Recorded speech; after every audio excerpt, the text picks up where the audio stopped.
Halo YouTube, apa kabarnya? Semoga kita semua terhindar dari pandemi corona yang sudah semakin mengkhawatirkan. Mari kita lawan pandemi tersebut dengan melakukan social distancing dan juga menerapkan pola hidup sehat mulai dari saat ini. Nah, untuk mengisi waktu luang, mari kita sama-sama belajar mengenai sejarah yang ada di Indonesia. Kali ini kita akan membahas mengenai Sriwijaya sebagai The Great Maritime Empire yang ada di Nusantara. Sebagai salah satu penguasa, tentunya Sriwijaya memiliki pemerintahan yang kuat, wilayah kekuasaan yang luas, serta memiliki peninggalan-peninggalan yang tersebar ke berbagai wilayah kekuasaannya. Di balik nama besar tersebut, selalu membuat para ahli dan juga sejarawan tertarik untuk mengkaji lebih jauh mengenai sejarah dari Sriwijaya. Lalu muncullah sebuah pertanyaan, apakah benar Sriwijaya itu merupakan sebuah kedatuan, dan bukti apa saja yang mendukung pernyataan tersebut? Untuk mengetahuinya, simak video berikut ini. Jika kalian sedang mencari sejarah singkat mengenai Sriwijaya, dapat dilihat pada deskripsi video di bawah ini. Baiklah, kita mulai dari sejarah awal penemuan Sriwijaya terlebih dahulu. Setelah mengalami keruntuhan, Sriwijaya seakan kehilangan eksistensinya. Bahkan nama Sriwijaya sempat hilang dan dilupakan selama beberapa abad setelah keruntuhan. Sebelum akhirnya berubah ketika muncul penelitian dilakukan pada tahun 1918 atau awal abad ke-20 yang membuat Sriwijaya mulai menampakkan cahayanya kembali. Melalui sebuah karya tulis hasil dari penelitian yang dilakukan oleh George Codes bersama Louis Charles Damais dan dibantu oleh beberapa lembaga penelitian.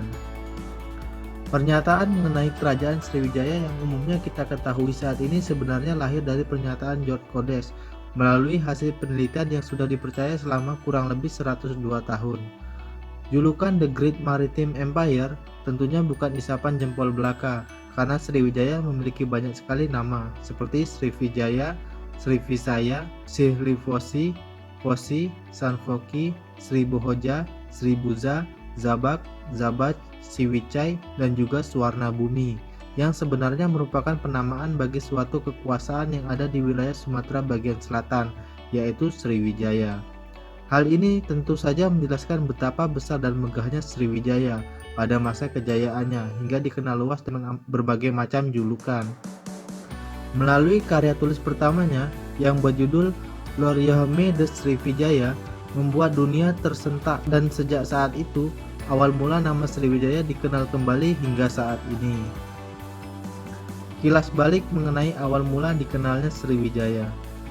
Pada penelitian yang dilakukan oleh George Codes dan juga Louis Charles Damais, ternyata memiliki hubungan dengan penelitian yang dilakukan oleh Profesor Dr. Henry Kern melalui karya tulis yang berjudul The Inscriptive Van Kota Kapur, yang membahas mengenai penemuan sebuah prasasti di Kota Kapur, Bangka Belitung pada bulan Desember 1892 Masehi, yang ditemukan oleh J.K. van der Meulen. Prasasti ini dipercaya sebagai pertama kalinya prasasti yang membahas mengenai kedatuan Sriwijaya ditemukan. Pada penelitian yang dilakukan oleh George Codes dan juga Louis Charles Damais yang bekerja sama dengan Pusat Penelitian Arkeologi Nasional dan juga École Française d'Extrême Orient, yang mendapatkan beberapa bukti-bukti mengenai Sriwijaya atau yang kita kenal umumnya adalah Kerajaan Sriwijaya. Tapi sebelum membahas lebih lanjut, kita harus mengetahui terlebih dahulu siapa sih itu George Codes dan juga Louis Charles Damais. Ternyata mereka merupakan ahli epigrafi di wilayah Asia Tenggara yang saat itu dianggap sebagai ilmuwan yang paling terkenal di wilayah Asia Tenggara. George Codes menuntut ilmu di University Sorbonne di Paris dan juga Berlin. Ia sangatlah berminat pada ilmu epigrafi yang kemudian merupakan bagian terbesar dari karya-karyanya. Pada tahun 1918, ia menjadi anggota dari École Française d'Extrême Orient, dan pada tahun 1918 ia menerbitkan tulisan mengenai kerajaan Sriwijaya. Sedangkan Louis Charles Damais sejak kecil tidak memiliki riwayat pendidikan, namun ketika usia remaja ia memiliki minat yang kuat terhadap bahasa dan juga peninggalan. Sehingga pada saat ia mencoba bergabung dengan École Nationale des Langues Orientales, ia diterima karena ia memiliki bakat dan juga kemampuan yang sudah terlihat, terutama dalam penerjemahan bahasa. Ia mendapatkan sertifikat untuk beberapa bahasa seperti bahasa Arab, Turki, Parsi, Melayu, dan juga Cina. Ia juga menguasai beberapa bahasa lain seperti Rusia, Italia, Inggris, dan juga Belanda. Namun dalam melakukan penelitian, ia lebih tertarik ke wilayah Asia Tenggara dan menetap di Jakarta pada tahun 1952 dan mendirikan pusat penelitian IVIO pertama di Jakarta. Lalu bagaimana hasil dari penemuan George Codes dan juga Louis Charles Damais ini? Apakah dapat diterima oleh para ahli? Ternyata para ahli atau sejarawan pada umumnya sepakat terhadap hasil penelitian dari George Codes dan juga Louis Charles Damais. Tidak ada keraguan mengenai Sriwijaya sebagai penguasa maritim di Nusantara yang berdiri pada abad ke-7 Masehi tersebut. Dan Palembang merupakan ibu kota pertama dari Sriwijaya. Namun dalam beberapa hal, Sriwijaya dipindahkan ke wilayah Jambi menjelang akhir keruntuhannya. Hal ini sudah sesuai dengan bukti-bukti lain yang ditemukan, sehingga berdasarkan hasil penelitian mereka, Sriwijaya masuk sebagai salah satu materi pembelajaran sejarah. Namun ada sedikit revisi pada era modern seperti saat ini. Para ahli sejarah dunia telah menemukan berbagai macam fakta baru, bukan mengenai letak namun penamaan kerajaan Sriwijaya itu sendiri yang dirasa kurang tepat. Mengapa hal tersebut bisa terjadi? Ternyata pada penelitian terbaru didapatkan sebuah fakta-fakta mengenai Sriwijaya yang merupakan sebuah negara maritim dan menguasai jalur perdagangan, serta memiliki sistem pemerintahan yang berbentuk monarki. Sriwijaya lebih tepat dinamakan Kedatuan atau Kedaton, yang berarti kedudukan datu, yang berasal dari bahasa Sanskerta. Bukti kuat Sriwijaya sebagai kedatuan dapat dilihat pada prasasti Telaga Batu dan juga prasasti Kota Kapur.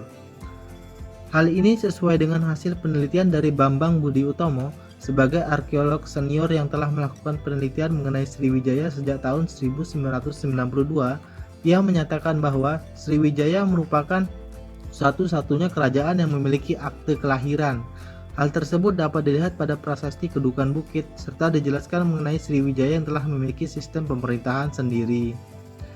Ia juga menjelaskan mengenai Itsing, yang datang ke Sriwijaya bukanlah utusan dari Kaisar Cina, namun seorang biksu yang ingin belajar ke Nalanda, India. Namun ia harus singgah terlebih dahulu untuk memenuhi kebutuhan dan juga pembekalan di Sriwijaya selama kurang lebih 6 bulan. Selain itu, beliau juga menjelaskan pada prasasti Kedukan Bukit pada tanggal 16 Juni 682 Saka yang menandai dibangunnya sebuah perkampungan di wilayah Sumatera Selatan.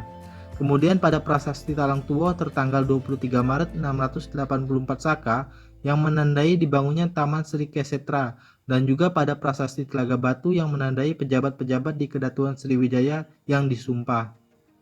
Selain itu, berdasarkan sumber yang saya kutip dari Sri Buddha bukan Sriwijaya, menyatakan Sriwijaya adalah kerajaan adalah sebuah kekeliruan, sehingga harus dibenarkan.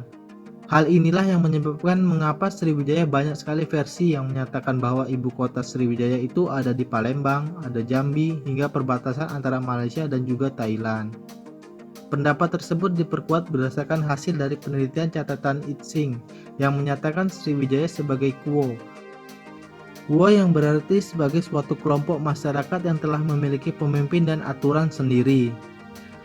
Berikut ini beberapa pendapat dan juga kesimpulan mengenai Kedatuan Sriwijaya. Menurut sejarawan Inggris yang berasal dari University Cornell of Walter, Sriwijaya merupakan sebuah federasi dari berbagai macam pelabuhan dagang yang ada di wilayah Asia Tenggara dan fungsinya lebih mirip sebagai kekaisaran, bukanlah kerajaan.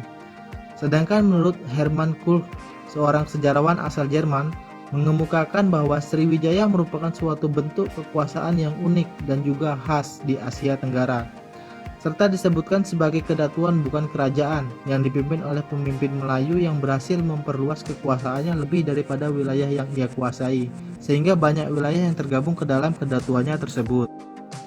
Pendapat tersebut juga mendapat dukungan dari Pierre-Yves Manguin, seorang profesor dari Lembaga Ilmu Asia di Paris, yaitu IVIO, yang menyatakan bahwa Sriwijaya adalah sebuah negara kota yang maju dan memiliki wilayah yang luas dan dipimpin oleh sebuah pemimpin atau komando tertinggi.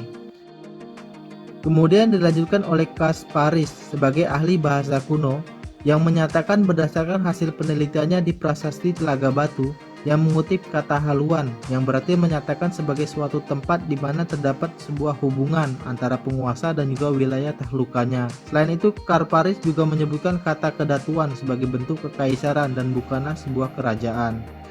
Oke, demikian pembahasan mengenai Sriwijaya. Saya menyimpulkan berdasarkan apa yang sudah saya pelajari dari berbagai macam sumber dan pendapat dari para ahli, baik dari Indonesia maupun dunia. Saat ini yang terpenting bagi kita adalah memiliki rasa peduli terhadap peninggalan-peninggalan leluhur agar tidak hilang ditelan oleh kemajuan zaman. Jika ada kekurangan dan saran dapat kalian sampaikan di kolom komentar. Saya Delta, salam jas merah.